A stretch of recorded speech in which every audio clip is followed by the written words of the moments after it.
संध्याकाळी 5 वाजता घरातनं निघालो, ऑफिसला गेलो, NDTVला मुलाखत दिली.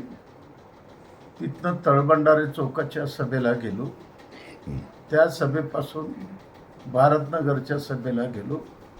भारतनगरच्या सभेनंतर शास्त्रीनगरच्या ऑफिसच्या उद्घाटनला गेलो.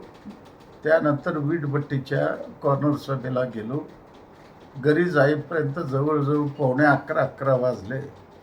परंतु 7-7:30च्या सुमारास बापूजी नगरमध्ये राहणारे, स्वतःला काँग्रेसचे पुढारी समजतात असे 2-3 तरुण पोरं दारू पिऊन मनाला येईल तशी शिवीगाळ करणं, घरावर दगडं फेकणं, विटाने मारण्याचा प्रयत्न केला असताना तरुणांनी त्याला अडवल्यावर त्यांच्या अंगावर गेला.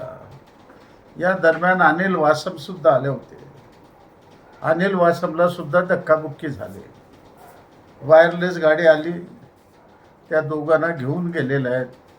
माझी मागणी आहे, हा प्राणघातक हल्ला सुद्धा भविष्यकाळात होऊ शकतो, म्हणून इतकी कडक कारवाई करा.